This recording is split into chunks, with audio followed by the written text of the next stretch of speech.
పుట్టపర్తిలో triple IT ఏర్పాటు చేయాలని అసెంబ్లీ వేదికగా ప్రభుత్వాన్ని కోరారు ఎమ్మెల్యే పల్లె సింధూరారెడ్డి.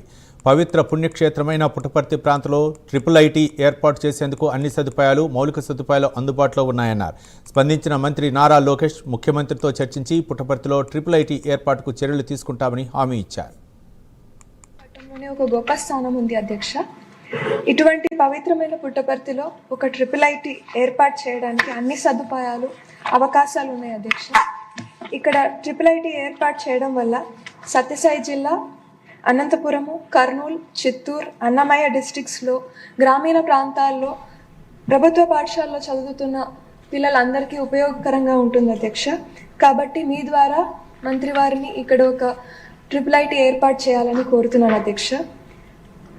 ఒంగోలు ట్రిపుల్ ఐటీ అధ్యక్ష, ఇక్కడ చదువుతున్న విద్యార్థులు ఫస్ట్ ఇయర్ ఇంటర్ ఒంగోలులోను, second year inter and first year BTech ఇడుపులపాయలో, అండ్ తిరిగి second, third and fourth year BTech courses మళ్ళీ తిరిగి ఒంగోలులో చదువుతారు అధ్యక్ష. అలా ఏర్పాటు చేయడం జరిగింది అధ్యక్ష. చాలామంది పిల్లలు ఇంకా తల్లిదండ్రులు కూడా చాలా ఇబ్బందులు ఫేస్ చేస్తున్నారు అధ్యక్ష. అదేవిధంగా BTech chemical engineering and material sciences అధ్యక్ష, ఈ కోర్స్ చదివే పిల్లలు, ఒంగోలు క్యాంపస్ పిల్లలు కూడా ఇడుపులపాయలో చదువుతారు అధ్యక్ష. సో వీరికి ఒంగోలులోనే ఈ కోర్స్ కంప్లీట్ చేసే విధంగా ఏర్పాటు చేయగలిగితే బాగుంటుంది అధ్యక్ష. ప్రపంచ చరిత్ర పట్టణంలోనే ఒక గొప్ప స్థానం ఉంది అధ్యక్ష.